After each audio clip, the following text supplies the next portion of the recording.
एक दिन एक व्यक्ति किसी बौद्ध भिक्षु के पास आया। उसके चेहरे पर जिज्ञासा थी और मन में ढेर सारे सवाल। उसने भिक्षु से निवेदन किया, मुझे जीवन में सफलता चाहिए, कृपया मेरा मार्गदर्शन करें। बौद्ध भिक्षु ने उसे गहराई से देखा, मुस्कुराए नहीं, सिर्फ गंभीर स्वर में बोले, अगर इस दुनिया में सफल होना है तो तुम्हें होशियार बनना होगा। अगर तुम चतुर नहीं बनोगे तो लोग तुम्हें कुचल देंगे। ये दुनिया भोले और सीधे लोगों के लिए नहीं बनी है। अगर तुम सादगी में जीते रहे तो सफलता तुमसे हमेशा दूर रहेगी। वो रुके और फिर बोले, याद रखो, तुम्हें अपने मन और बुद्धि का सही उपयोग करना होगा। सुनो ध्यान से, सफलता के 10 नियम हैं। आज मैं तुम्हें उनमें से कुछ बताता हूं। नियम 1, कभी भी अपनी कमजोरी किसी को मत दिखाओ। यदि तुमने अपनी कमजोरी को उजागर कर दिया तो ये समझ लो कि तुमने खुद को शिकार बनने का निमंत्रण दे दिया है। दुनिया 2 तरह के लोगों से भरी है, एक जो शिकार करते हैं और दूसरे जो शिकार बनते हैं। और कमजोर लोगों को हमेशा निशाना बनाया जाता है। लोगों को इस बात से कोई मतलब नहीं कि तुम्हारा दिल कितना साफ है या तुम कितने सच्चे हो। उन्हें बस एक ऐसा इंसान चाहिए जिसे वे अपने स्वार्थ के लिए इस्तेमाल कर सकें। जब तुम अपनी तकलीफें, अपने जज्बात और परेशानियां सबसे साझा करते हो तो 90% लोग सिर्फ सुनते हैं, लेकिन मदद कोई नहीं करता। बल्कि बहुत से लोग तुम्हारी उसी कमजोरी का इस्तेमाल करने की योजना बनाने लगते हैं। ये कड़वा सच है, लेकिन यही दुनिया का नियम है। कभी कभी हम सोचते हैं कि अपने दोस्त, रिश्तेदार या सहकर्मी हमारी परेशानी को समझेंगे, मगर नतीजा उल्टा होता है। या तो वो तुम्हारी हालत का मजाक बनाते हैं या तुम्हारी मजबूरी को एक हथियार बना देते हैं। नियम 2, खुद की इज्जत करो, वरना दुनिया तुम्हें मिटा देगी। अगर तुम खुद को महत्व नहीं दोगे तो दुनिया भी तुम्हें यूं ही किसी बेकार चीज की तरह इस्तेमाल करके फेंक देगी। दुनिया उन्हें ही अहमियत देती है जो खुद को अहमियत देना जानते हैं। अगर तुमने अपनी कीमत खुद ही गिरा दी तो बाकी लोग भी तुम्हें कचरे के ढेर में डाल देंगे। आत्मसम्मान की पहली सीढ़ी यही है कि तुम खुद को वो इज्जत दो जिसके तुम हकदार हो। जब तुम खुद को आदर दोगे तभी दुनिया भी तुम्हें आदर देगी। सोचो, अगर तुम खुद को एक मामूली पत्थर समझोगे तो लोग तुम्हें लात मारते निकल जाएंगे, लेकिन अगर तुम खुद को एक अनमोल हीरा मानोगे तो लोग तुम्हें सहेज कर रखेंगे। दुनिया तुम्हें उसी नजर से देखती है जैसी नजर से तुम खुद को देखते हो। नियम 3, सही शब्द सही समय पर बोलो, वरना कोई तुम्हें गंभीरता से नहीं लेगा। शब्द हमारी सबसे बड़ी ताकत होते हैं, उन्हें हल्के में मत लो। बौद्ध भिक्षु ने उस व्यक्ति को ध्यान से देखा और आगे कहना शुरू किया, जैसे जैसे तुम जीवन की राह पर आगे बढ़ोगे तुम्हें यह समझ आ जाएगा कि सिर्फ ज्ञान ही नहीं बल्कि उसे अभिव्यक्त करने का तरीका भी मायने रखता है। तुम्हारे शब्द तुम्हारी सबसे बड़ी ताकत हो सकते हैं, बस उन्हें सही ढंग से इस्तेमाल करने की कला आनी चाहिए। सही शब्दों का सही समय पर इस्तेमाल करो, यही असली प्रभाव है। बिना सोचे समझे कुछ भी कह देना, खुद को हल्के में पेश करना है। जब तुम बोलते हो तो सामने वाला सिर्फ तुम्हारे शब्द नहीं बल्कि तुम्हारी सोच और आत्मविश्वास को भी परखता है। उदाहरण के तौर पर, एक युवक अरुण अपने बॉस से मिलने गया। वो बहुत घबराया हुआ था, उसे समझ नहीं आ रहा था कि क्या और कैसे कहना है। वो बिना सोच विचार के जल्दी जल्दी बोलने लगा। नतीजा ये हुआ कि उसके बॉस ने उसकी बात को कोई महत्व नहीं दिया और उसकी राय को नजरअंदाज कर दिया। अरुण ने उस दिन सीखा कि अगर वह शांत रहता, सोच समझकर बोलता, तो उसकी बातों का असर होता। एक प्रभावशाली व्यक्ति जानता है कब चुप रहना है और कब बोलना है। यही उसकी पहचान होती है।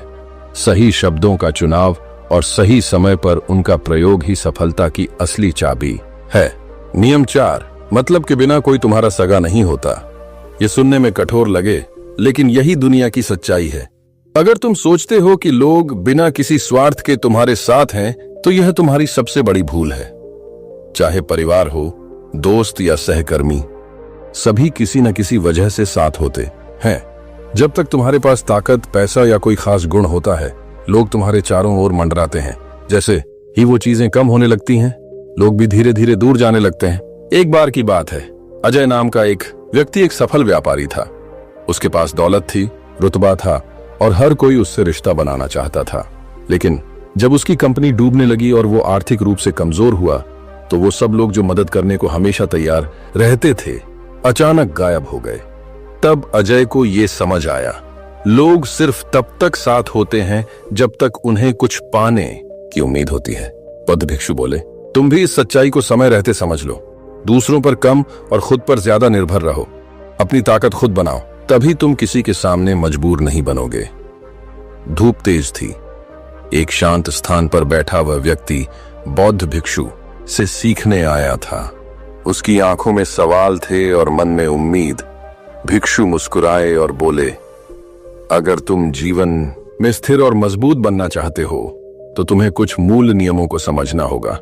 ये नियम तुम्हें गिरने से बचाएंगे और उठने की हिम्मत देंगे। नियम 5 नकारात्मक सवालों को शांत दिमाग से संभालो। गुस्से में बहक मत जाना। दुनिया में बहुत से लोग ऐसे होंगे जो तुम्हें नीचा दिखाना चाहेंगे। वे ताने मारेंगे, सवाल करेंगे, सिर्फ इसलिए ताकि तुम अपना आपा खो बैठो।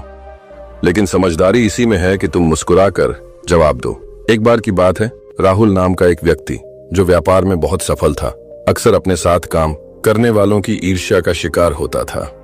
एक दिन उसके सहकर्मी ने ताना कसते हुए कहा, तुम्हारी सफलता तो सिर्फ किस्मत का खेल है, इसमें तुम्हारा कोई योगदान नहीं। अगर राहुल गुस्से में आकर पलटवार करता तो वही व्यक्ति जीत जाता। लेकिन राहुल ने खुद को शांत रखा और मुस्कुराते हुए कहा, हर किसी की राह अलग होती है और मेरी राह ने मुझे यहां तक पहुंचाया है। उसका शांत और समझदारी भरा जवाब न सिर्फ उसकी गरिमा बनाए रखता है बल्कि दूसरे व्यक्ति को भी सोचने पर मजबूर कर देता है। बौद्ध भिक्षु बोले, जब तुम मुस्कुराकर नकारात्मकता का सामना करते हो तब तुम सच में मानसिक रूप से शक्तिशाली बनते हो। लोग फिर तुम्हें हल्के में नहीं ले सकते। नियम 6, धैर्य रखो नहीं तो विनाश निश्चित है। बिना धैर्य के लिया गया कोई भी निर्णय तुम्हें भारी नुकसान में डाल सकता है।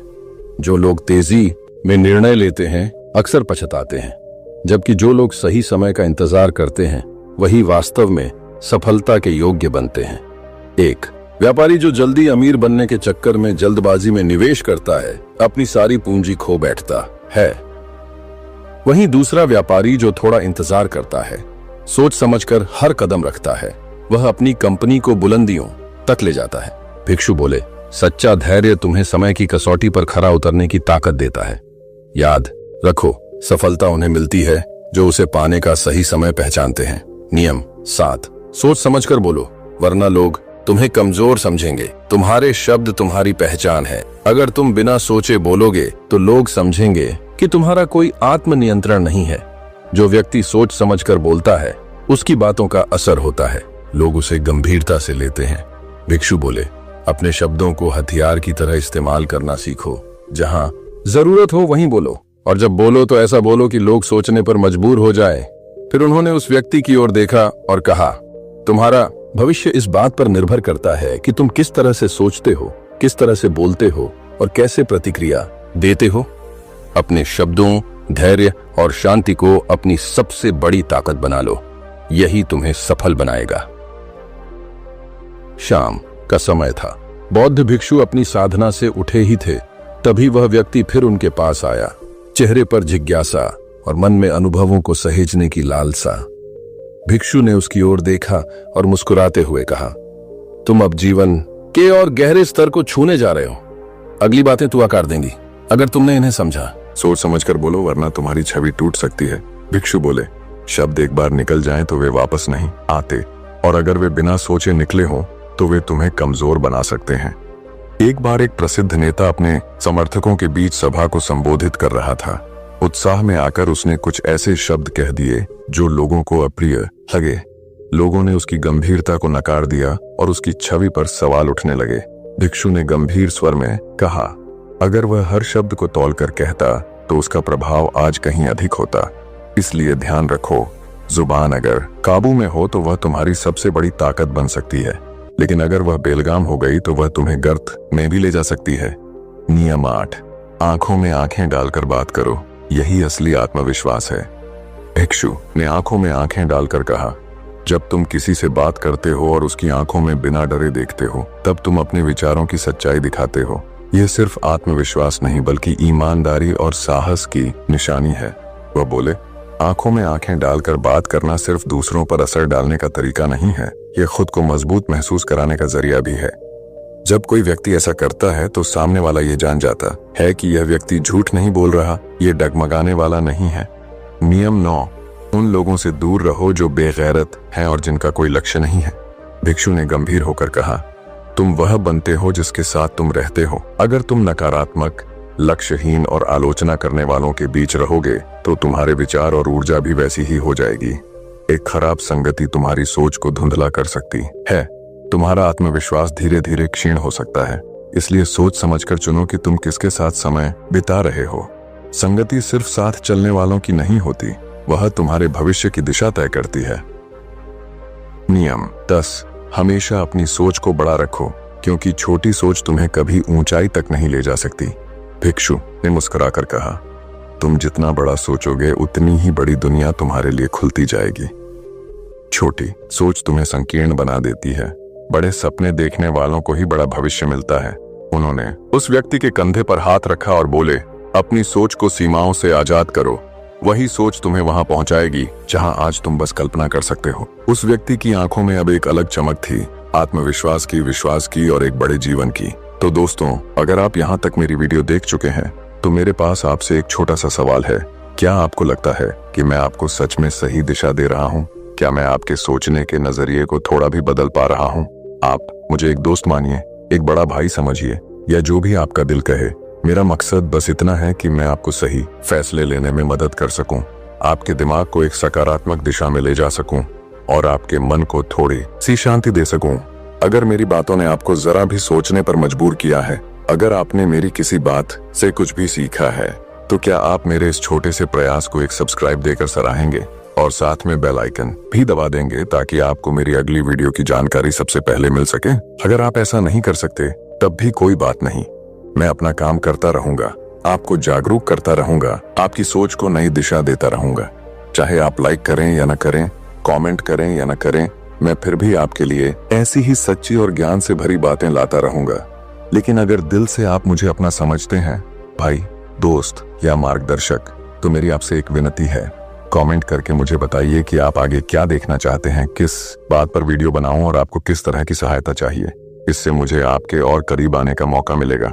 सोचिए, अगर मैं आपको दिल से कुछ अच्छा देने की कोशिश कर रहा हूं, तो क्या मैं एक सब्सक्राइब के लायक नहीं हूं? आप चाहें तो हमारे चैनल की मेंबरशिप भी ज्वाइन कर सकते हैं, जिससे मुझे और ताकत मिलेगी और मैं आपको और गहराई वाली बातें दे सकूंगा। साथ ही आप सुपर थैंक्स के जरिए भी अपना समर्थन दिखा सकते हैं। हमारे डिस्क्रिप्शन में बुद्ध भगवान की पावन तस्वीरें भी उपलब्ध हैं, जिन्हें अपने घर में रखने से आपको मानसिक शांति और सकारात्मक ऊर्जा मिलेगी। मैं सिर्फ एक ही बात कहूंगा, निर्णय आपका है। अगर आप साथ हैं तो रास्ता आसान है, और अगर आप अकेले भी हैं तो मैं हमेशा आपके साथ खड़ा रहूंगा। तो चलिए अब लौटते हैं हमारी कहानी की ओर। और हाँ, अगर दिल से जुड़ाव महसूस होता है तो सब्सक्राइब जरूर करिएगा। संध्या का समय था। बौद्ध भिक्षु ध्यान की मुद्रा से उठे और उसी व्यक्ति को अपने सामने पाया जो अब पहले से कहीं ज्यादा शांत और गंभीर दिख रहा था। भिक्षु मुस्कुराए और बोले, अब मैं तुम्हें अंतिम और सबसे जरूरी शिक्षा दूंगा जो तुम्हारे जीवन की दिशा हमेशा के लिए बदल सकती है। छोटी सोच रखने वाले लोग कभी ऊंचाइयों को नहीं छू पाते। भिक्षु ने अपनी गहरी आवाज में कहा, अगर तुम छोटे विचारों के साथ संतुष्ट हो गए तो जीवन भी तुम्हें वही देगा, सीमित, छोटा और साधारण। लेकिन अगर तुम बड़ी सोच रखते हो तो ब्रह्मांड भी तुम्हारे सपनों का साथ देता है। उन्होंने आगे कहा, जब तुम बड़े लक्ष्यों की कल्पना करते हो तो तुम्हारा आत्मविश्वास, तुम्हारी ऊर्जा और तुम्हारा साहस सब बढ़ जाता है। तब तुम खुद को सीमाओं में नहीं, संभावनाओं में देखने लगते हो। फिर उन्होंने एक कहानी सुनाई। एक छोटे से गांव में शिव नाम का लड़का रहता था। उसकी सोच बस इतनी थी कि अच्छे अंक ला सके या कोई साधारण नौकरी पाले। वह जीवन से संतुष्ट था, लेकिन उसकी आत्मा बेचैन थी। फिर एक दिन उसकी मुलाकात एक सफल व्यवसायी से हुई, जिसने शिव से कहा, मैंने कभी सीमाओं में नहीं सोचा, मैंने हमेशा बड़ा सपना देखा और उसी सपने के पीछे भागा। ये बात शिव के दिल को छू गई। उसने उसी दिन फैसला किया कि अब वह भी बड़ा सोचेगा, बड़ा करेगा। वह केवल नौकरी नहीं बल्कि अपना व्यवसाय शुरू करने की योजना बनाने लगा। उसने अपने सपनों को सीमाओं से आजाद किया और धीरे धीरे उसकी सोच ने ही उसके जीवन को बदल दिया। भिक्षु ने उस व्यक्ति की ओर देखा और कहा, शिव अब वही नहीं रहा जहां वह शुरू में था। अब वह एक प्रेरणा है, क्योंकि उसने अपनी सोच को ऊंचाई दी। उन्होंने गंभीर होकर अंतिम बात कही, तुम्हारी सोच तुम्हारा भविष्य तय करती है। अगर वह ऊंची होगी तो तुम्हारा जीवन भी ऊंचाइयों को छुएगा।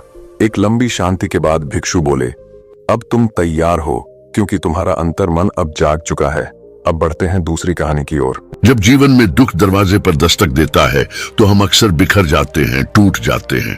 पर सोचिए, अगर यही दुख आपकी सबसे बड़ी ताकत बन जाए तो। बुद्ध ने न केवल दुख को गहराई से समझा, बल्कि उसे अपनी सबसे बड़ी शक्ति में बदल दिया। यह कहानी आपको उस मोड़ पर ले जाएगी जहां आप अपने दुख को सिर्फ सहना नहीं, बल्कि अपना कर उसे अपनी सफलता की नींव बनाना सीखेंगे। ये कोई आम कहानी नहीं, ये आत्मा की यात्रा है, अंधेरे से उजाले की ओर। अगर आपने कभी खुद को अकेला, टूटा या लाचार महसूस किया है तो यह कहानी खास तौर पर आपके लिए है। तो चलिए दोस्तों, एक बार फिर से स्वागत है आप सभी का आपके अपने चैनल सिद्धार्थ 2x में। भूल से भरे एक छोटे से गांव के किनारे एक टूटी फूटी झोपड़ी में जन्मा आरव कोई साधारण लड़का नहीं था। उसकी आंखों में एक अजीब सी गहराई और शांति थी जो किसी सामान्य बच्चे में नहीं दिखती। यह शांति किसी वरदान की तरह नहीं आई थी, बल्कि दुख की आग में तपकर निखरी थी। उसकी माँ का देहांत बचपन में ही हो गया था और पिता वो होते हुए भी नहीं थे। शराब और जुए ने उन्हें आरव से बहुत दूर कर दिया था। गांव वाले अक्सर कहते, इस लड़के से कुछ नहीं होगा, लेकिन आरव चुप रहता। उसके पास बोलने के लिए कुछ नहीं था, सिर्फ एक पुरानी किताब थी जिसमें बुद्ध की कथाएं थीं और एक सपना कि वो अपनी चुप्पी के भीतर से कुछ बड़ा जन्म देगा। एक दिन गांव के स्कूल में आग लग गई। सारे बच्चे भाग खड़े हुए, लेकिन आरव वहीं था, किताबों के बीच अकेला।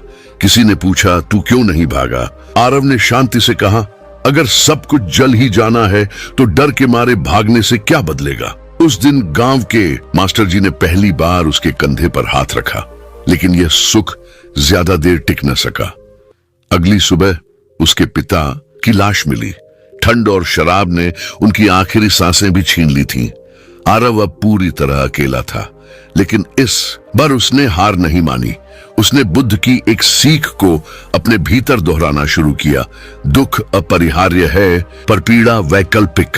अब आरव हर दिन नदी किनारे बैठकर ध्यान करता, आंखें बंद, होंठ मौन। गांव वाले उसे पागल समझते, पर आरव को अब दुनिया की नहीं, खुद की आवाजों की जरूरत थी। एक दिन गांव में एक साधु आया। उसने आरव को देखा और पूछा, क्या खोज रहे हो बालक? आरव ने उत्तर दिया, मैं शून्य को समझना चाहता हूँ, वह बिंदु जहाँ दुख भी मौन हो जाता है। साधु मुस्कुराया, तो फिर तैयार हो जा, तेरी असली यात्रा अभी शुरू हुई है। साधु ने उसे एक तपोवन का रास्ता बताया, दूर पहाड़ियों में स्थित। आरव बिना एक शब्द बोले उस ओर निकल पड़ा। रास्ता कठिन था, कांटों से भरा, भूख से बेहाल करता हुआ। एक बार सांप ने पैर में काट लिया, लेकिन आरव ने कोई चीख नहीं निकाली। उसने दर्द को सहा, सांस रोककर विष को झेला। वह जानता था दुख को शक्ति में बदलने की यह पहली परीक्षा है। अब शरीर से नहीं, मन से लड़ाई शुरू होनी थी। जब वह तपोवन पहुंचा, वहां सिर्फ एक बड़ा पत्थर था। उस पर लिखा था, यदि तू सच में जागना चाहता है तो अपनी सबसे बड़ी कमजोरी को अपनी सबसे बड़ी ताकत बना। आरव वही बैठ गया। 3 दिन तक बिना कुछ खाए, बिना बोले। उसकी आंखें सुर्ख हो गई थीं, लेकिन मन पूरी तरह शांत। चौथे दिन एक वृद्ध आया, सफेद वस्त्रों में, नंगे पांव। उसने पूछा, तेरी सबसे बड़ी कमजोरी क्या है? आरव बोला, मेरा अकेलापन। वृद्ध मुस्कुराया, तो वही तेरा बल बनेगा। वो वृद्ध कोई साधारण इंसान नहीं था, वह स्वयं बुद्ध का एक गुप्त अनुयायी था जो वर्षों से वहां साधना कर रहा था। उसने आरव को एक रहस्य बताया, जो व्यक्ति अकेले दुख से गुजरता है वही पूरे संसार की पीड़ा को समझ सकता है, और जो समझ लेता है वही सच्चा मार्गदर्शक बनता है। आरव ने पूछा, क्या मैं भी मार्गदर्शक बन सकता हूँ? वृद्ध बोला, नहीं, तू पहले ही बन चुका है, अब केवल स्वयं को पहचानना बाकी है। अब तपोवन की नीरवता आरव को डराती नहीं थी, जहां पहले अकेलापन उसकी हड्डियों तक को तोड़ डालता था, वहीं अब वही अकेलापन उसके भीतर नई शक्ति भरने लगा था। जैसे किसी पेड़ के पत्ते पतझड़ में गिर जाते हैं ताकि नए अंकुर फूट सकें, वैसा ही कुछ आरव के साथ हो रहा था। दुख की आग में तपकर अब वो भीतर से ढल रहा था। बुद्ध के गुप्त अनुयायी उस वृद्ध साधु ने हर सुबह आरव को एक मंत्र देना शुरू किया, पर उसका अर्थ नहीं बताता था। एक दिन आरव ने पूछा, क्या आप मुझे इसका अर्थ नहीं बताएंगे? साधु मुस्कुराया। जब अर्थ जानने की लालसा समाप्त हो जाए तभी उसका अर्थ प्रकट होता है। अब आरव को शब्दों से नहीं, अनुभवों से सीखना था। एक रात जब बादलों ने आकाश को ढंक लिया था और चारों ओर सन्नाटा फैला हुआ था, आरव ध्यान में लीन था। तभी किसी की कराहने की आवाज ने उसकी तंद्रा तोड़ दी। वह तुरंत उठा और झाड़ियों की ओर भागा। वहां एक घायल स्त्री पड़ी थी, उसके पैर से खून बह रहा था। उसके साथ एक छोटा बच्चा भी था जो ठंड से कांप रहा था। आरव उन्हें तुरंत तपोवन ले आया। अपने वस्त्र फाड़कर पट्टी बांधी।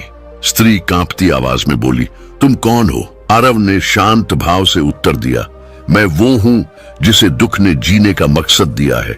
यह पहली बार था जब आरव ने किसी और के दुख को अपनी बाहों में समेटा। उस स्त्री का नाम था माया। वह एक डाकुओं के गिरोह से भाग कर आई थी जिन्होंने उसके पति की हत्या कर दी थी। अब उसकी दुनिया में बस वह छोटा बच्चा ही बचा। ठाटो आरव ने उन्हें आश्रय दिया, माया को ध्यान सिखाया और धीरे धीरे बच्चा भी मुस्कुराने लगा। कुछ समय बाद गांव के और लोग भी तपोवन आने लगे, कोई अपने दुख के साथ, कोई सवालों के साथ। आरव किसी को जवाब नहीं देता था, बस उन्हें पूरी तरह से सुनता था। उसने महसूस किया कि सबसे बड़ी करुणा सवालों के जवाब देना नहीं, बल्कि किसी को पूरी गहराई से सुनना होता है। एक रात ध्यान करते करते आरव को एक गहरा स्वप्न आया। वह एक अंधेरी गुफा में था और सामने बुद्ध खड़े थे, मौन स्थिर। उन्होंने कोई शब्द नहीं कहे, पर आरव के भीतर कुछ बदल गया। जब वह जागा, उसके चेहरे पर एक तेज था, आंखों में नई शांति। साधु ने उसे देखकर कहा, अब तू तैयार है? तेरा दुख अब दूसरों के लिए दीपक बन चुका है। अब गांव के वे लोग जो कभी उसे पागल समझते थे, उसे गुरु कहने लगे थे। लेकिन एक दिन कुछ युवक आश्रम आए और बोले, तू कौन होता है हमें बताने वाला कि दुख क्या होता है? तुझे क्या पता भूख क्या होती है? आरव शांत खड़ा रहा। उसने एक पत्थर उठाया और बोला, क्या तुम जानते हो इस पत्थर का वजन कितना है? लोग बोले, नहीं। आरव बोला, जितनी देर तक इसे पकड़े रहोगे यह उतना ही भारी लगता जाएगा। यही है दुख। अब सोचो, तुम इसे कब तक थामे रखना चाहते हो? लोग निःशब्द रह गए। धीरे धीरे तपोवन अब एक आश्रम का रूप लेने लगा, जिसे आरव ने नाम दिया शून्य धाम। यहाँ ना कोई धर्म की दीवार थी, ना जात पात का भेद, ना उम्र की सीमा। बस एक नियम था, किसी और के दुख को अपने से छोटा मत समझो। आरव हर सुबह ध्यान कराता, फिर लोगों की कहानियां सुनता। एक दिन एक युवा लड़का आया, विवेक, जो आत्महत्या करने वाला था। आरव ने कहा, मरने से पहले एक बार जी कर देख, क्या पता तेरा दुख किसी और की रोशनी बन जाए। विवेक वहीं रुक गया। कुछ महीनों बाद वही लड़का आश्रम के बच्चों को ध्यान सिखा रहा था। एक दिन आरव को एक चिट्ठी मिली। उसमें लिखा था, मैं हर रोज उस दिन को याद करती हूँ जब तुमने मेरे जख्मों पर पट्टी बांधी थी। आज मैं एक गांव की स्वास्थ्य अधिकारी हूँ। तुम्हारा धन्यवाद शब्दों में नहीं कह सकती, बस यही प्रार्थना है कि तुम्हारा दीपक कभी ना बुझे। माया। आरव ने चिट्ठी को उसी किताब में रख दिया जो उसकी माँ की मृत्यु के बाद उसे मिली थी, बुद्ध की कहानियों वाली किताब। पर जैसे हर दीपक की लौ को परखने के लिए हवा की आंधी आती है, वैसे ही एक दिन कुछ कट्टरपंथी आश्रम पर टूट पड़े। उन्होंने आरव पर आरोप लगाया कि वो धर्म का अपमान कर रहा है। वो लोग गालियां देने लगे और पत्थर बरसाने शुरू कर दिए। आश्रम के लोग सहम गए, मगर आरव वहीं खड़ा रहा, मौन स्थिर, मुस्कुराता हुआ। उसने बस एक बात कही, अगर मैं पत्थर का जवाब पत्थर से दूं तो मैं भी वही बन जाऊंगा जिससे आप घृणा करते हैं। उसके शब्दों ने जैसे हवा में आग भर दी। यह बात लोगों के मन में बिजली की तरह गूंज उठी। अगले दिन वही लोग आश्रम लौटे, आंखों में पश्चाताप, हाथों में फोल्डेड क्षमा याचना। एक रात गहरे ध्यान में आरव को फिर बुद्ध का दर्शन हुआ। इस बार बुद्ध मुस्कुराए और कहा, अब तू खुद दीपक बन चुका है, अब तेरा प्रकाश औरों की राह रोशन करेगा। जब आरव ध्यान से बाहर आया, उसने पाया कि उसके चारों ओर लोग ध्यान में बैठे थे, मौन में, प्रेम में, उसकी उपस्थिति में। अब वह आरव नहीं रहा जो अकेलेपन से टूटा था। अब वह एक जीवित दीपक था जो दूसरों के दुख में स्वयं को जलाकर रोशनी फैला रहा था। उसने अंततः समझ लिया, दुख कोई सजा नहीं, आत्मा की अग्नि परीक्षा है। जो इसे पार कर जाए वह स्वयं एक बुद्ध हो सकता है। अब शून्य धाम सिर्फ एक आश्रम नहीं था, वहां लोग आते थे अपने अधूरे प्रश्नों के साथ, टूटे सपनों के साथ। और आरव अब वह कम बोलता था, ज्यादा सुनता था। एक दिन उसने अपने प्रिय शिष्य विवेक से कहा, अब वक्त आ गया है कि शब्दों से आगे जाया जाए। मेरी यात्रा अब मौन में पूरी होगी। विवेक घबरा गया। गुरुदेव, आप हमारे दीपक हैं, आप मौन हो जाएंगे तो हम भटक जाएंगे। आरव मुस्कुराया। सच्चा दीपक वो होता है जो खुद जलकर दूसरों को जलना सिखा दे। अब तुम दीपक बनोगे। एक विशेष सभा रखी गई। दूर दूर से सैकड़ों लोग आए। मंच पर आरव चढ़ा, हाथ जोड़कर नजरें उठाई और बस एक वाक्य कहा, अब मेरी अगली यात्रा मौन की है, जहां उत्तर शब्दों में नहीं, अनुभवों में मिलते हैं। फिर उसने हर शिष्य की आंखों में देखा, सिर झुकाया और चुपचाप मंच से उतर गया। उस दिन को शून्य धाम में दीप मौन दिवस के नाम से जाना जाने लगा। कुछ ही दिनों में आरव ने शून्य धाम छोड़ दिया, अकेले हिमालय की ओर चल पड़ा, निशब्द, शांत। उसका शरीर अब वृद्ध हो चुका था, लेकिन आत्मा पहले से भी अधिक उज्जवल। आश्रम अब विवेक और माया का बेटा अनय संभालने लगे थे। आरव जाते जाते बस एक वाक्य छोड़ गया, हर दिन किसी अनजाने का दुख सुनना, यही तुम्हारी साधना है। हिमालय की ऊंचाइयों में एक बर्फीली गुफा में आरव ने अंतिम साधना शुरू की। न भोजन, न आराम, सिर्फ मौन और ध्यान। वह नंगे पांव बर्फ पर चलता, ऊंचाइयों से जीवन को देखता और भीतर डूबता चला जाता। एक दिन एक शिकारी उसे देखकर चौंक गया। बाबा, आप यहां मर जाएंगे। आरव ने महीनों बाद पहली बार मौन तोड़ा। जो दुख से नहीं मरा उसे मृत्यु भी नहीं मार सकती। एक रात फिर बुद्ध का स्वप्न आया। इस बार उन्होंने कुछ नहीं कहा, बस एक दीपक जलाया और आरव को थमा दिया। और फिर आरव ने देखा, हजारों लोग उस दीपक को अपने हाथों में लिए खड़े थे। ज्ञान अब उसके भीतर सीमित नहीं था, वह एक ज्वाला बन चुका था। अगली सुबह जब सूरज की पहली किरण गिरी, आरव ध्यान में बैठा था, स्थिर, शांत, मौनाशुन, और वहीं उसी मौन में उसकी अंतिम सांसें विलीन हो गईं।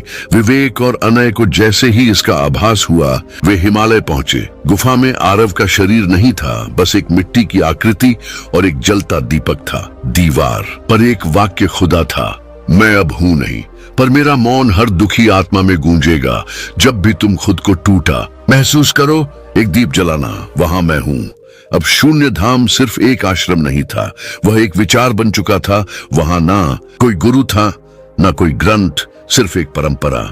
हर दिन किसी अनजाने का दुख सुनना। शून्य धाम अब एक स्थान नहीं रहा, वह एक विचार बन चुका था। हर वर्ष मौन दिवस पर लाखों लोग एक साथ मौन धारण करते, ध्यान करते और अनजान लोगों का दुख सुनते। विवेक ने वर्षों की साधना के बाद आरव के जीवन पर एक पुस्तक लिखी, शून्य के उस पार, जो पूरी दुनिया में पढ़ी और सराही गई। अनय ने एक विद्यालय की नींव रखी, जहां बच्चों को सिर्फ गणित और विज्ञान नहीं, ध्यान, करुणा और सेवा सिखाई जाती थी। वहां बच्चे अपने अंदर की आवाज सुनना सीखते थे। आरव का जीवन एक सरल लेकिन गूढ़ संदेश देता है, दुख से मत भागो, उसे पूरी तरह जियो, क्योंकि उसी में तुम्हारी शक्ति छिपी है। जो व्यक्ति शून्य से नहीं डरता, वही अनंत को समझने की योग्यता रखता है। अब आरव इस दुनिया में नहीं है, लेकिन वह जीवित है, हर उस आत्मा में जो टूटी है, जो जली है और फिर भी खुद को समेटकर दूसरों के लिए दीपक बन जाती है। जब भी जीवन में अंधेरा लगे, बस एक दीप जलाना, शायद वही दीप तुम्हें भी ले जाए शून्य के उस पार। बुद्ध की एक और कहानी शुरू होती है, नाम, पैसा, प्यार और फिर भी खालीपन। अगर एक दिन तुम्हें वह सब मिल जाए जो लोग जीवन भर पाने का सपना देखते हैं, नाम, पैसा, शोहरत, प्यार, सफलता, और फिर भी एक रात अकेले बैठे तुम्हारा मन कहे ये सब तो बाहर है, लेकिन अंदर मैं क्यों खोखला हूं। अगर कभी तुम्हारे भीतर यह सवाल उठा है तो यह कहानी तुम्हारे लिए है। नाम था रूहान मलिक, उम्र 28 साल, मुंबई। कि चमक दमक में एक सफल स्टार्टअप का संस्थापक, करोड़ों की फंडिंग, आलीशान ऑफिस, इंटरव्यू, अवार्ड्स, ऐप पर हर सफलता के बाद एक सवाल उसे कचोटता, मेरे अंदर शांति क्यों नहीं है? हर पार्टी के बाद खालीपन, हर तारीफ के बाद बेचैनी, हर नई ऊंचाई के बाद एक आवाज, अब क्या? एक रात क्लाइंट मीटिंग से लौटते वक्त उसकी गाड़ी एक बच्चे से टकराने से बची।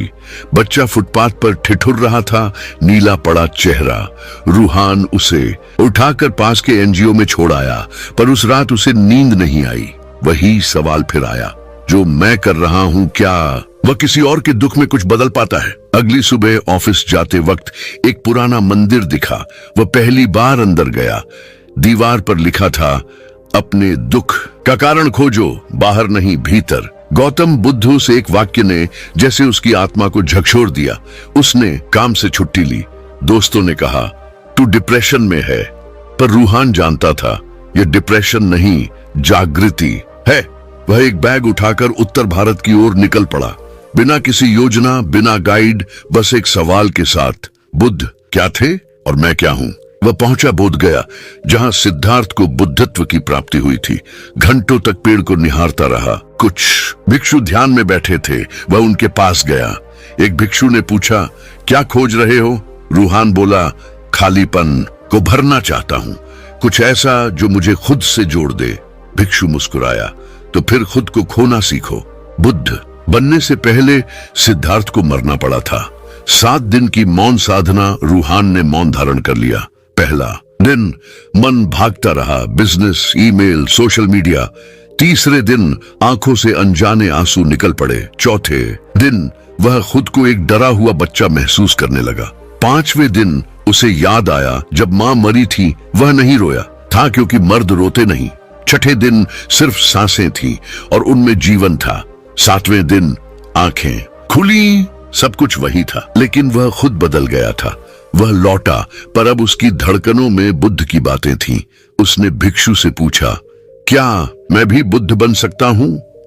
भिक्षु ने उत्तर दिया, हर आत्मा में बुद्ध छिपा है, जो भीतर उतरता है वही उसे पाता है। फर्क बस इतना था, कुछ लोग खुद को खोजने निकलते हैं और बाकी लोग दुनिया को बदलने में खुद को खो बैठते हैं। वापसी की नई सुबह रूहान जब मुंबई लौटा तो शहर वही था, ऑफिस वही, लोग वही, लेकिन वह अब पहले जैसा नहीं रहा। अब वह सुबह ऑफिस खोलने से पहले 30 मिनट मौन बैठता।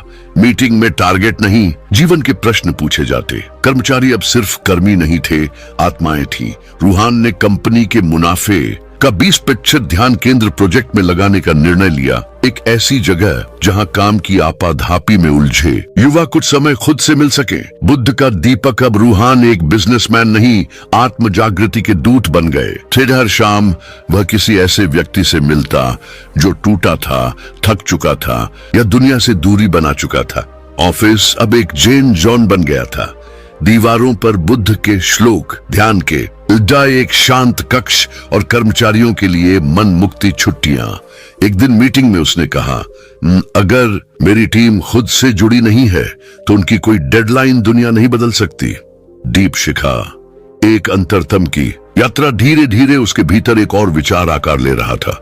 वह चाहता था कि लोग सिर्फ कमाएं नहीं, जिएं। भिन्न शांति सिर्फ योगा क्लास में नहीं, अस्तित्व में महसूस हो। उसने एक नई संस्था बनाई, दीप शिखा, एक ऐसा केंद्र जहां युवा आकर खुद से मिले, मौन साधना करे, दूसरों की कहानियों से सीखे और अंत में अपनी आत्मा से जुड़े।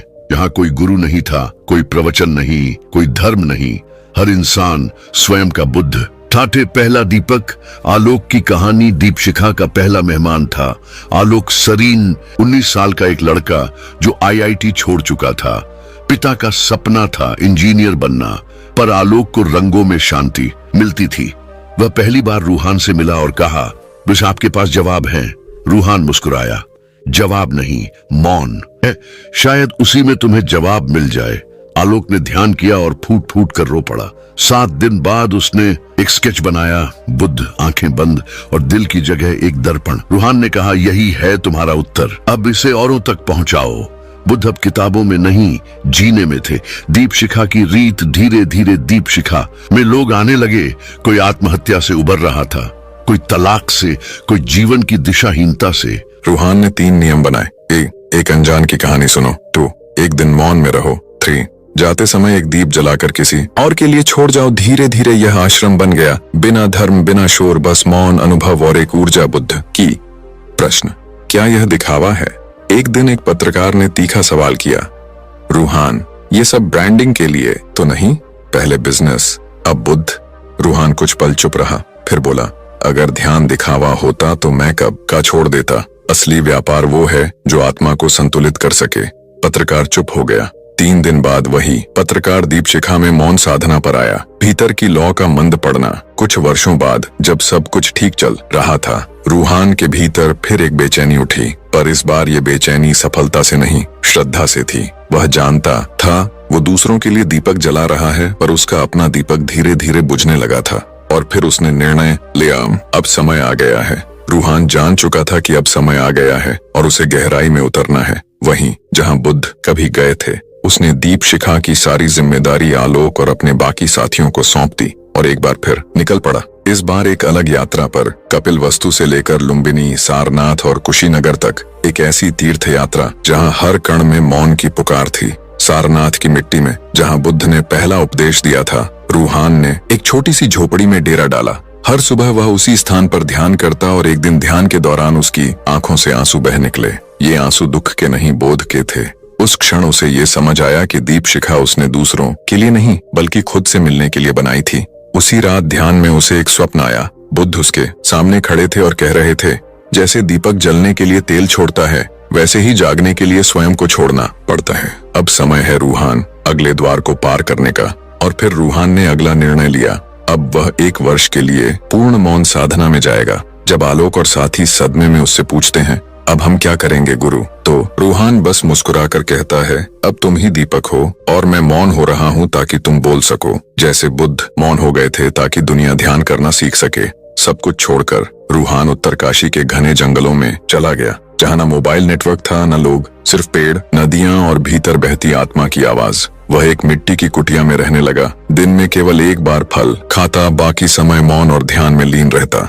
लोगों ने सोचा वह भाग गया है, पर हकीकत यह थी कि वह अब दुनिया को भीतर से गले लगा रहा था। पहले महीने उसका मन बार बार भटकता, पुरानी यादें लौटती, माँ की मौत, बचपन की तन्हाई, कॉर्पोरेट की भीड़ और अधूरा प्यार। लेकिन अब वह उनसे लड़ता नहीं था, बस उन्हें देखता और जाने देता। जैसे बुद्ध ने कहा था, दुख से लड़ो मत, बस उसे समझो, तभी मुक्ति मिलेगी। 6ठे महीने में उसने अपने भीतर एक रोते हुए बच्चे को देखा, डर से कांपता हुआ, और वह बस उसके पास बैठ गया। वह पहला दिन था जब उसने स्वयं से डरना बंद किया। धीरे धीरे उसका चेहरा बदलने लगा। उसमें न साधु की कठोरता थी, न सन्यासी की दूरी, बल्कि एक माँ जैसी कोमलता और नदी जैसा बहाव था। जब वह जंगल में चलता तो पत्तियां झुक जाती, पक्षी उसके पास आ बैठते, मानो अब वह प्रकृति का हिस्सा नहीं, स्वयं प्रकृति बन गया हो। फिर एक पूर्णिमा की रात ध्यान में बैठा हुआ, उसे ना कोई शब्द सुनाई दिया, ना कोई विचार, बस एक गहरा शून्य, और उस शून्य में एक प्रकाश की लहर। कोई आकृति नहीं, कोई चेहरा नहीं, बस एक स्वर भीतर से उभरता हुआ, अब तू नहीं रहा, अब सिर्फ प्रकाश है, जो ना शुरू होता है न खत्म। और उसी क्षण रूहान की आंखों से आंसुओं के साथ एक शांत चमक बह निकली। वह मुस्कुराया, पर वह मुस्कान खुशी की नहीं थी, वह थी सब कुछ समझ लेने की, खुद को मिटा देने की। और तभी एक दिन एक नौजवान लड़का जो 2 साल से अवसाद में था, हिमालय में भटकता हुआ उस जंगल तक आ पहुंचा। उसने रूहान को मिट्टी की कुटिया में आंखें बंद किए बैठे देखा। चेहरे पर एक शांत मुस्कान थी। लड़के ने झिझकते हुए पूछा, क्या आप गुरु हैं? रूहान ने आंखें नहीं खोली, बस हल्के से मुस्कुराया, जैसे मौन ही उसका उत्तर बन गया हो। रूहान ने उस लड़के के सवाल का कोई जवाब नहीं दिया। उसने केवल उसकी ओर देखा, अपनी हथेली पर एक छोटा सा दीपक बनाया और उसे चुपचाप सामने रख दिया।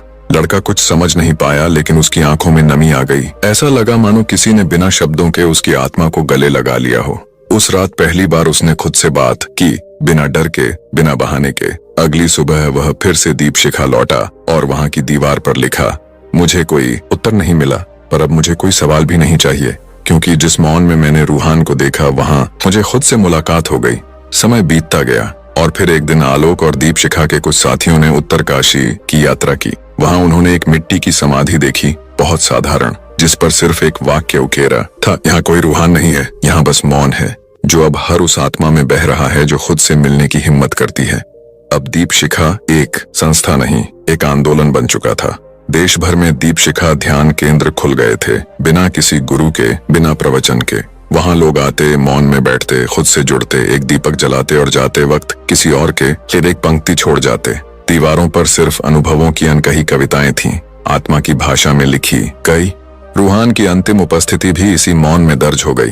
एक दिन एक 8 साल की लड़की ध्यान से उठकर मुस्कुराई और बोली, माँ, वो मौन वाले बाबा आज भी मेरे पास बैठते हैं। उन्होंने कहा, डर मत, रोशनी तेरे भीतर है। माँ की आंखों में आंसू आ गए। वो जान गई कि रूहान कहीं गया नहीं, वो अब हर आत्मा के दीप में जीवित है। और फिर कहानी पूरी नहीं हुई, वो बस एक और जगह से शुरू हुई। एक नया दीपक, गौतम की शुरुआत, हरियापुर, एक गांव जहां सपने बोए नहीं जाते, काट लिए जाते थे। यहाँ के बच्चे स्कूल से ज्यादा खेतों में मिलते थे और जहां सपनों को हकीकत की मिट्टी में दबा दिया जाता था। उसी गांव में जन्मा गौतम यादव, एक सीधा सादा लड़का, ना बहुत तेज ना बहुत खास। लोग कहते, अरे वो सीधा बैल है, उससे क्या होगा।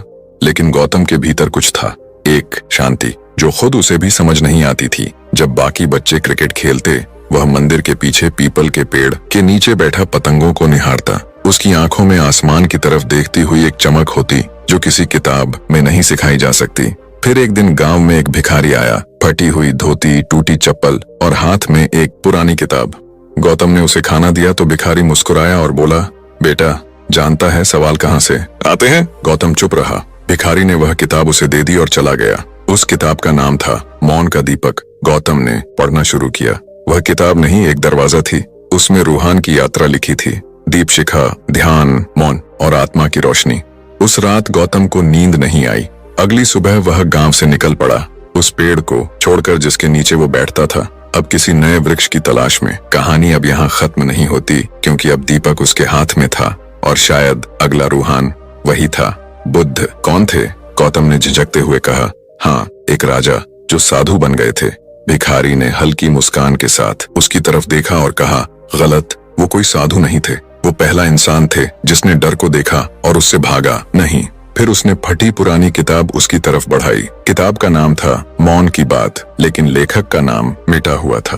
गौतम ने उस रात पूरी किताब पढ़ डाली। किताब में केवल 10 पन्ने थे, हर पन्ने पर सिर्फ एक पंक्ति। पहली पंक्ति थी, अपने भीतर जो सबसे ज्यादा चीख रहा है, पहले उसे चुपचाप सुनो, वही तुम्हारा सत्य है। गौतम की आंखें भीग गईं। उस सवाल ने जिसे वो सालों से टालता आया था, अब उत्तर मांग लिया था।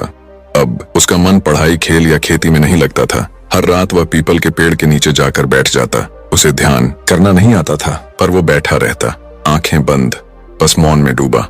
धीरे धीरे उसके भीतर सवाल उठने लगे। लोग इतने दुखी क्यों हैं? अगर भगवान है तो कोई भूखा क्यों है? और अगर मरना ही है तो जीने का मतलब क्या है?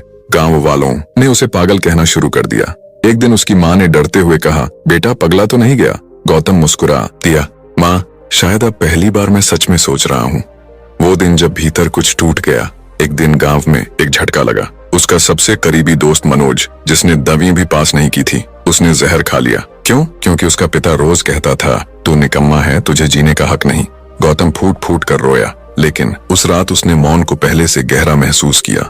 वो समझ गया, अगर एक शब्द किसी की जान ले सकता है तो एक मौन किसी की जान बचा भी सकता है। उसने खुद से वादा किया, अब मैं सुनूंगा उन आवाजों को जो सबके भीतर चुप बैठी हैं। गौतम का मौन फैलने लगा। धीरे धीरे गांव में लोग महसूस करने लगे कि जो गौतम से एक बार मिल लेता, उसके भीतर कुछ बदल जाता। गौतम कुछ नहीं कहता था, बस सुनता था ध्यान से। कोई अपनी बहन की शादी की चिंता लेकर आता, कोई अपने बेटे की नशे की आदत से टूट जाता, कोई पूछता, गौतम, मौत के बाद कुछ है? गौतम आंखें बंद करता और बस चुप रहता, पर वो चुप्पी उत्तर जैसी लगती। गांव का प्रधान एक दिन बोला, तू तो बाबा बन सकता है, टीवी पर आना चाहिए। गौतम मुस्कुराया, बाबा वो होता है जो खुद को देख ले। मैं तो अभी भी अपनी परछाई से डरता हूँ। अब लोग उसे छोटा बुद्ध कहने लगे। उसने मंदिर के बाहर एक बोर्ड लगवाया, यहाँ कोई गुरु नहीं, कोई भक्त नहीं, यहाँ सिर्फ तुम हो और वो जो तुम बनने से डरते हो। एक रात जब अंधेरे में एक दिया जला, गांव में बिजली चली गई थी। अंधेरा था, डर था, सन्नाटा था। गौतम पीपल के पेड़ के नीचे एक दीपक लेकर बैठा था। लोग बोले, इस छोटे से दीप से क्या होगा गौतम? अंधेरा तो हर तरफ है। गौतम बोला, सच है, ये दिया अंधेरे को नहीं मिटा सकता, लेकिन ये इतना कर सकता है कि कोई इसे देखकर अपना दिया जलाने की हिम्मत कर ले। गौतम की पहली और आखिरी किताब। गौतम ने अब तक सिर्फ एक किताब लिखी थी। नाम था मैं मौन क्यों हूँ। किताब में केवल एक पन्ना था और उस पर लिखा था, दुनिया चीख रही है और मैं चाहता हूँ कि कोई तो हो जो सिर्फ सुनने के लिए जिए। गौतम का बोध। अब गौतम की आत्मा उस मोड़ पर थी जहाँ एक समय सिद्धार्थ बुद्ध बनने के पहले खड़े थे। पर क्या गौतम भी बुद्ध बनेगा या रास्ता उससे कुछ और मांगता है? शायद अगला उत्तर उस मौन से आएगा जिसे अब तुम तक पहुंचना है। गौतम अब कई महीनों से अपने भीतर उठते सवालों और उलझनों के साथ एकांत में जी रहा था। रोज सुबह वह उसी पीपल के पेड़ के नीचे जा बैठता जहां बचपन में वह आसमान निहारा करता था। अब वह सिर्फ हवा की सरसराहट, पत्तियों की खनक या पक्षियों की चहचहाहट नहीं सुनता था। वह अपने भीतर की आवाज को भी महसूस करता था। उसे लगता, क्या यही चेतना है? क्या यही जागना है? उसने अपने ध्यान का अभ्यास और गहरा कर दिया। शुरुआत में उसका मन भटकता, बेचैनी बढ़ती, लेकिन वह हार नहीं मानता। धीरे धीरे जैसे पेड़ की जड़ें गहराई में फैलती हैं, वैसे ही उसका मन भीतर तक उतरने लगा। अब वह ऐसे स्तर पर पहुंच चुका था जहां कोई विचार नहीं था, न कोई इच्छा, बस एक मौन था, एक शुद्ध अस्तित्व। लेकिन भीतर की लड़ाई अभी खत्म नहीं हुई थी।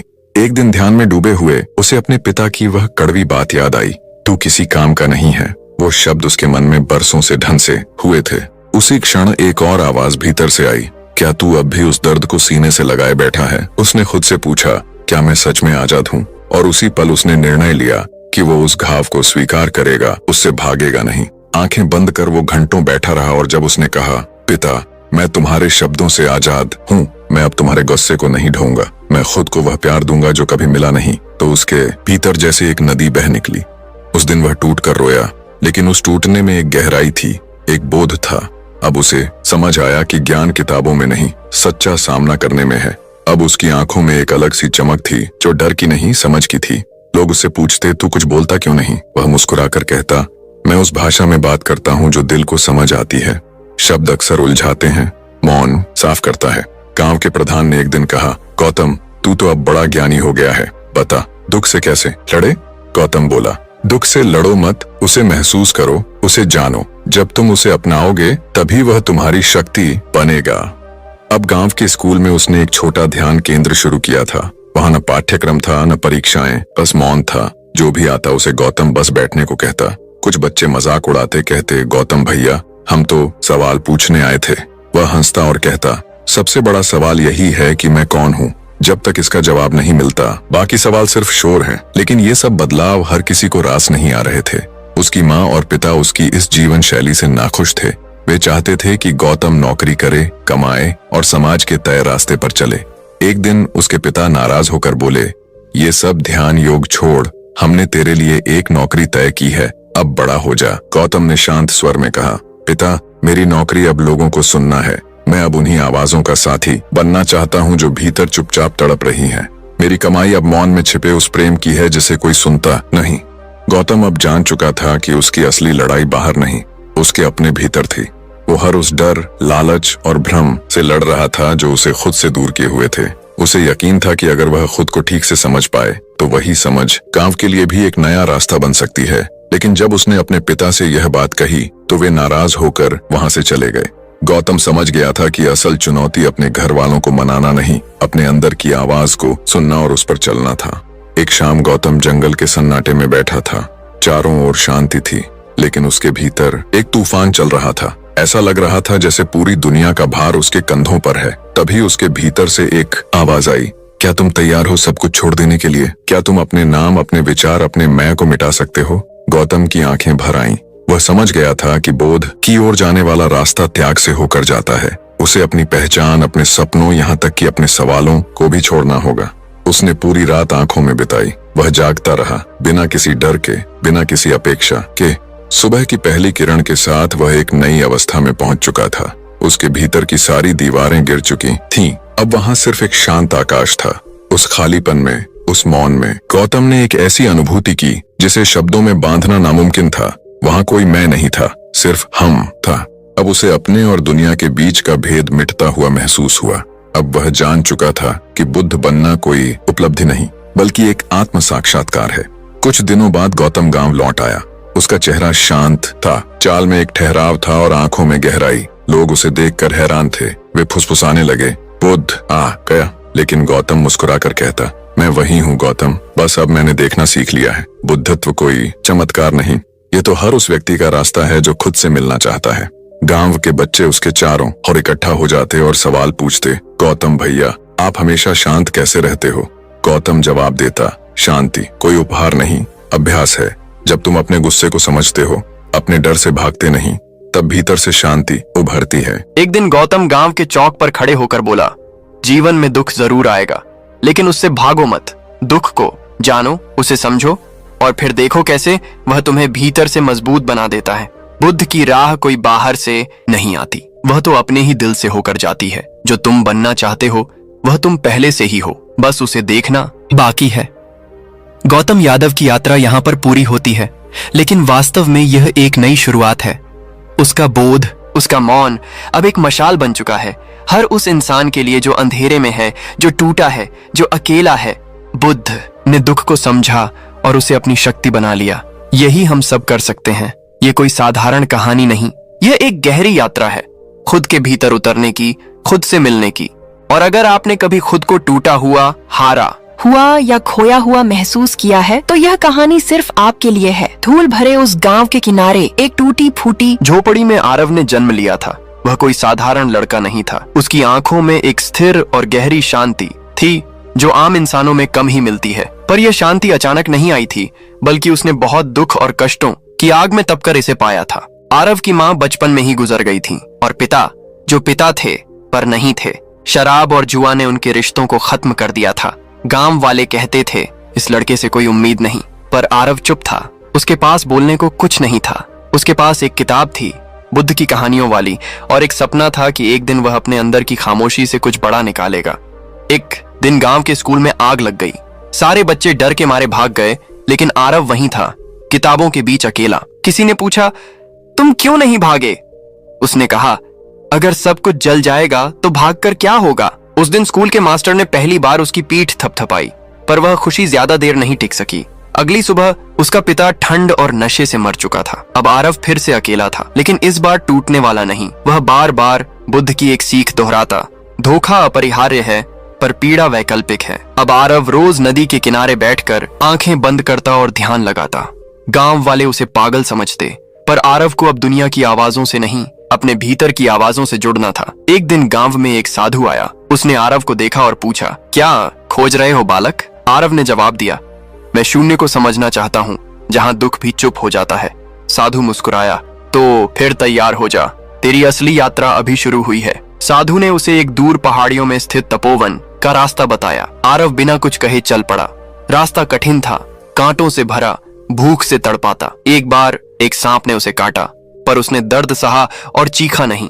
वह जानता था यह उसकी पीड़ा को ताकत में बदलने की पहली कड़ी थी। जब वह तपोवन पहुंचा, वहां सिर्फ एक बड़ा पत्थर था जिस पर लिखा था, यदि तुम सच में जागना चाहते हो तो अपनी सबसे बड़ी कमजोरी को अपनी सबसे बड़ी ताकत बनाओ। आरव वहीं बैठ गया। 3 दिन बिना खाए, बिना बोले।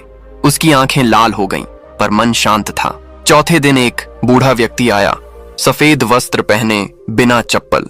उसने पूछा, तेरी सबसे बड़ी कमजोरी क्या है? आरव बोला, मेरा अकेलापन। बूढ़ा मुस्कुराया, फिर वही तेरा बल बनेगा। यह बूढ़ा व्यक्ति कोई और नहीं था, बल्कि बुद्ध का एक गुप्त अनुयायी जो वर्षों से वहां साधना कर रहा था। उसने आरव को एक रहस्य बताया, जो अकेले दुहक से गुजरता है वही पूरी दुनिया की पीड़ा को समझ सकता है, और जो उसे समझ ले वही सच्चा मार्गदर्शक बनता है। आरव ने पूछा, क्या मैं भी कभी मार्गदर्शक बन सकता हूं? अनुयायी ने कहा, नहीं, तुम पहले ही बन चुके हो, अब बस खुद को पहचानना बाकी है। अब आरव दूसरों के दुहक का दीपक बन चुका था। तपोवन की नीरवता उसे डराने की बजाय बल देती थी। जहां पहले अकेलापन उसे तोड़ता था, अब वही ताकत बन चुका था। बूढ़ा साधु हर सुबह एक मंत्र देता, पर उसका अर्थ नहीं बताता। एक दिन आरव ने पूछा, मंत्र का अर्थ क्यों नहीं बताते? साधु हंसकर बोला, जब अर्थ जानने की इच्छा खत्म हो जाएगी तभी वह प्रकट होगा। आरव अब शब्दों से नहीं, अनुभवों से सीख रहा था। एक रात जब आकाश बादलों से घिरा था, आरव ध्यान कर रहा था। अचानक उसे किसी की आवाज सुनाई दी। वह उठकर एक तरफ गया। झाड़ियों के पास एक घायल औरत पड़ी थी, जिसके पैरों से खून बह रहा था। उसके साथ एक बच्चा कांप रहा था। आरव ने उन्हें तपोवन के पास लाकर अपने वस्त्र से पट्टी बांधी। औरत ने कांपती आवाज में कहा, तुम कौन हो? आरव ने धीरे से उत्तर दिया, मैं वही हूं जिसे दुख ने जिंदा रहने का कारण दिया है। आरव ने कहा, यह पहली बार है जब मैंने किसी और के दुख को सीने से लगाया है। यहीं से उसकी करुणा सिर्फ सहानुभूति नहीं रही, अब वह सेवा में बदल चुकी थी। वो औरत माया एक डकैत गिरोह से जान बचाकर भागी थी। उन्होंने उसके पति को मार डाला था। माया के जीवन की राख में अब केवल उसका मासूम बच्चा ही शेष था। आरव ने माया और बच्चे को तपोवन में शरण दी। उसने माया को ध्यान की विधि सिखाई। बच्चा जो कभी कांपता था अब धीरे धीरे मुस्कुराने लगा। समय के साथ आसपास के गांवों से लोग भी तपोवन आने लगे, कोई अपने दुख के साथ, कोई अनसुलझे सवालों के साथ। आरव किसी को उत्तर नहीं देता था, वह बस सुनता था पूरे मन से। उसे अब समझ आने लगा था, सबसे बड़ी करुणा उत्तर देना नहीं बल्कि पूरी तरह से सुनना होता है। एक रात ध्यान के गहरे क्षणों में आरव को एक स्वप्न आया। उसने देखा वह एक अंधेरी गुफा में है और सामने बुद्ध खड़े हैं, मौन, स्थिर, शांत। बिना बोले उन्होंने आरव के भीतर कुछ जगा दिया। जब वह ध्यान से उठा उसकी आंखों में एक नई रोशनी थी। साधु मुस्कुराए और बोले, अब तुम तैयार हो, अब तुम्हारा दुख दूसरों के लिए दीपक बन चुका है। अब वही गांव वाले जो उसे कभी पागल कहते थे अब उसे गुरु कहने लगे थे। पर एक दिन कुछ युवा आए और तीखे सवाल करने लगे, तू कौन होता है बताने वाला कि दुख क्या होता है? तुझे क्या पता भूख कैसी लगती है? आरव शांत खड़ा रहा।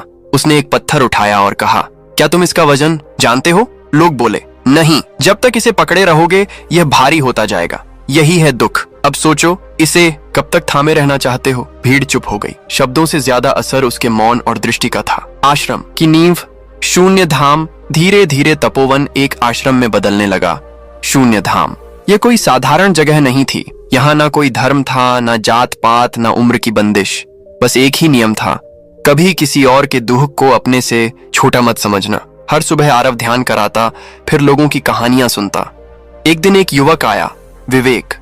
वह आत्महत्या करने जा रहा था। आरव ने सिर्फ इतना कहा, मरने से पहले एक बार जी कर देख, क्या पता तुम्हारा अंधकार किसी और की रोशनी बन जाए। विवेक रुक गया। कुछ महीनों में वही विवेक अब आश्रम के बच्चों को ध्यान सिखा रहा था। एक दिन आरव को एक चिट्ठी मिली, मैं अब भी उस दिन को याद करती हूँ जब तुमने मेरे जख्मों पर पट्टी बांधी थी। अब मैं एक गांव की स्वास्थ्य अधिकारी हूँ।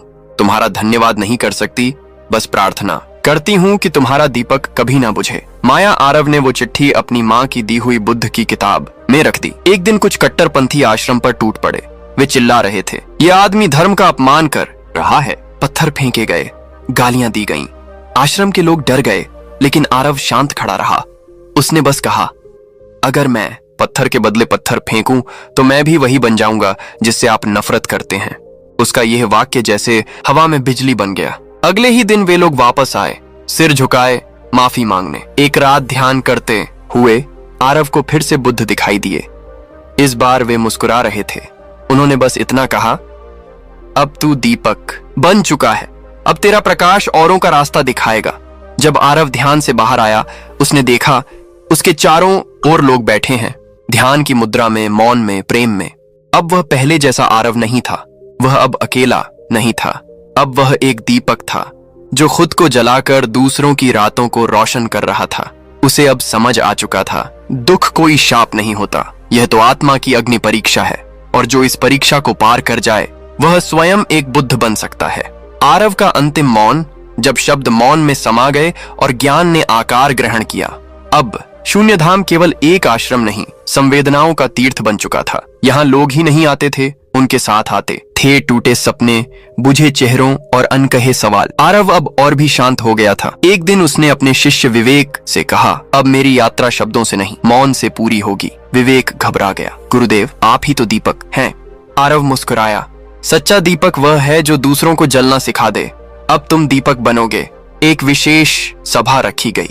सैकड़ों लोग आए, गांवों से, नगरों से, पर्वतों से। आरव मंच पर आया, हाथ जोड़े और कहा, अब मेरी अगली यात्रा मौन की है, जहां उत्तर शब्दों में नहीं, अनुभवों में मिलते हैं। फिर सबको देखकर सिर झुकाया और मंच से उतर गया। उस दिन को कहा गया दीप मौन दिवस। कुछ दिन बाद आरव चुपचाप हिमालय की ओर निकल पड़ा। उसका शरीर वृद्ध था, पर आत्मा अब और भी तेजस्वी। विवेक और माया का बेटा अनय अब शून्य धाम को संभाल रहे थे। आरव ने जाते समय बस एक वाक्य कहा, हर दिन किसी अनजाने का दुख सुनो, यही तुम्हारी साधना है। हिमालय की ऊंचाई में एक बर्फीली गुफा में आरव ने अपना ध्यान केंद्र बनाया। न भोजन, न वस्त्रों की गर्मी, बस मौन, शांति और आत्मा का संग। वह बर्फ पर नंगे पांव घूमता, चट्टानों से जीवन को देखता। एक शिकारी ने देखा और कहा, बाबा यहां मर जाओगे। आरव ने महीनों बाद बस इतना कहा, जो दुख से नहीं मरा उसे मृत्यु भी नहीं मार सकती। एक रात आरव को फिर बुद्ध का स्वप्न आया। बुद्ध ने कुछ नहीं कहा, बस एक दीपक जलाया और आरव को थमा दिया। स्वप्न में आरव ने देखा हजारों लोग वही दीपक हाथ में लिए खड़े हैं। वह समझ गया अब ज्ञान उसकी सीमा नहीं रहा, वह सबकी विरासत है। सुबह जब सूरज की पहली किरण बर्फ पर पड़ी, आरव ध्यान में ही विलीन हो चुका था। स्थिर, शांत, शून्य, विवेक और अनय गुफा तक पहुंचे। वहां आरव का शरीर नहीं था, बस मिट्टी की एक आकृति थी और दीपक जल रहा था। दीवार पर लिखा था, मैं अब हूं नहीं, पर मेरा मौन हर दुखी आत्मा में गूंजेगा। जब भी टूटो एक दीप जलाना, वहां मैं हूं। अब शून्य धाम कोई स्थान नहीं, एक विचार बन चुका था। सेवा, मौन और करुणा का विचार। हर वर्ष मौन दिवस पर लाखों लोग मौन में उतरते, ध्यान करते और एक दूसरे का दुख सुनते। विवेक ने आरव पर एक पुस्तक लिखी, शून्य के उस पार, जो विश्व भर में पढ़ी गई। अनय ने एक विद्यालय आरंभ किया जहां बच्चों को ध्यान, करुणा और सेवा सिखाई जाती थी। आरव का जीवन एक ही बात कहता है, मौन में उतरकर जब तुम दूसरों का दुख सुनने लगो, वहीं से प्रकाश फैलता है। नाम था रूहान मलिक, 28 साल का युवा, मुंबई की जगमगाती दुनिया में एक बड़ा नाम, स्टार्टअप का स्टार, लाखों की फंडिंग, चमकता ऑफिस, हर हफ्ते नया इंटरव्यू। पर हर सफलता के बाद उसका मन पूछता, अब क्या? हर भीड़ के बीच अकेलापन, हर मुस्कान के पीछे एक थका हुआ चेहरा। पहली दरार, एक रात जो सब बदल गई। एक रात क्लाइंट मीटिंग से लौटते हुए उसकी गाड़ी एक छोटे बच्चे से टकराने से बाल बाल बची। बच्चा फुटपाथ पर नींद में था, ठंड से कांपता हुआ। रूहान ने उसे उठाया, कंबल ओढ़ाया और एक एनजीओ के हवाले कराया। पर उस रात नींद नहीं आई। एक सवाल बार बार, जिसे मैं सफलता कहता हूं, वो किसी के दुख में काम आ सकती है क्या? बुद्ध का पहला संकेत, मंदिर की दीवार से। अगले दिन रास्ते में एक पुराना मंदिर दिखा, जहां पहले कभी ध्यान नहीं गया। अंदर गया तो दीवार पर लिखा था, अपने दुख का कारण खोजो, बाहर नहीं, भीतर। गौतम बुद्ध ये वाक्य दिल में उतर गया। रूहान ने पहली बार जाना, सच बाहर नहीं, अंदर छिपा है।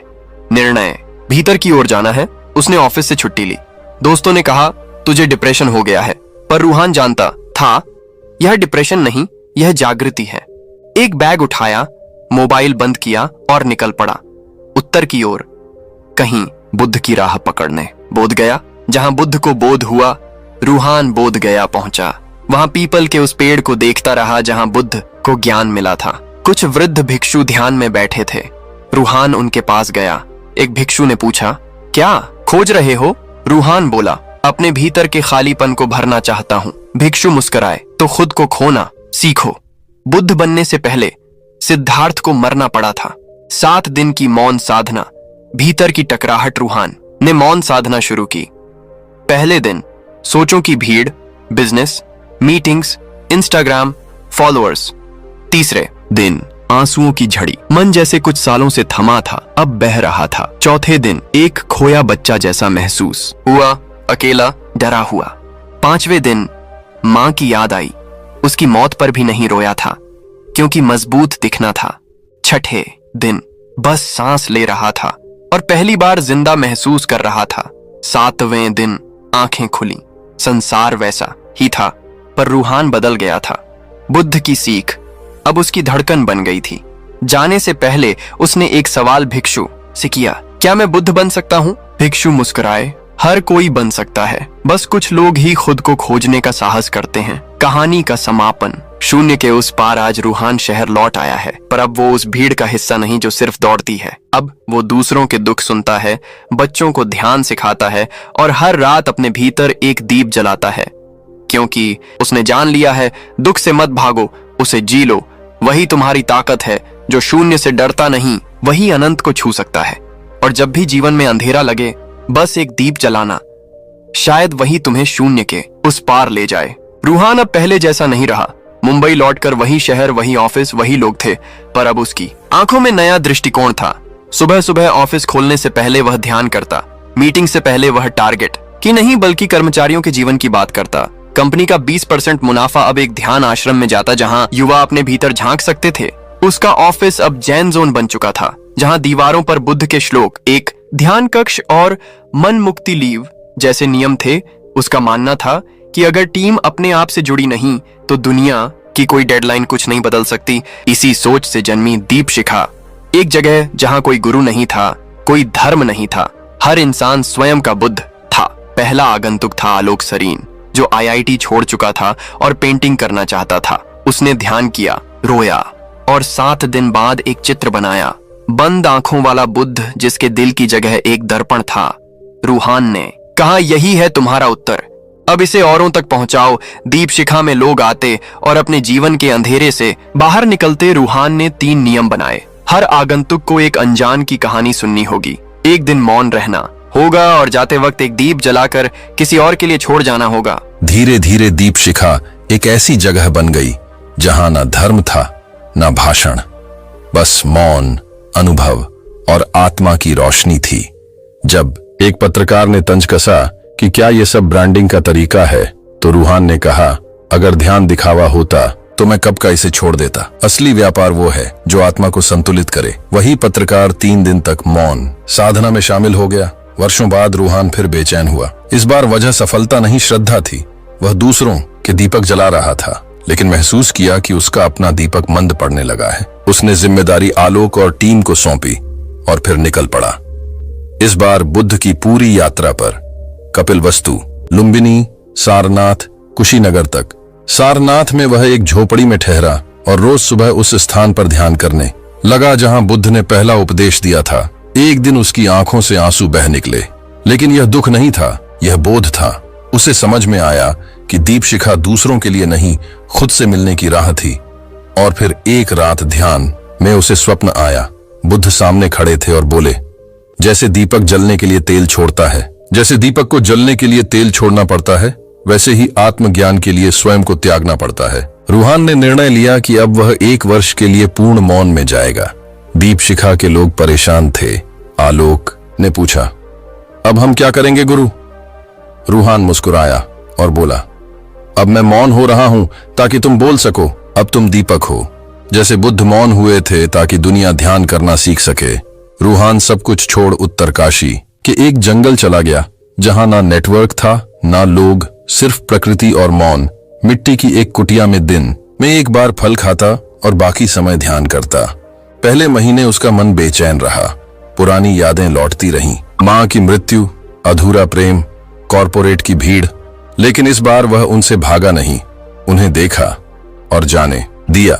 जैसे बुद्ध ने कहा था, दुख से लड़ो मत, उसे समझो, तभी मुक्त हो सकोगे। 6ठे महीने उसने अपने भीतर एक रोता हुआ बच्चा देखा। वो उसके पास बैठा और बस साथ दिया। तब पहली बार वह स्वयं से डरना छोड़ पाया। धीरे धीरे उसका चेहरा बदलने लगा। वह अब साधु नहीं लगता था, उसमें मां जैसी कोमलता और नदी जैसा बहाव था। पक्षी कंधे पर बैठते, पत्तियां झुकती, जैसे वह प्रकृति नहीं, खुद प्रकृति बन गया हो।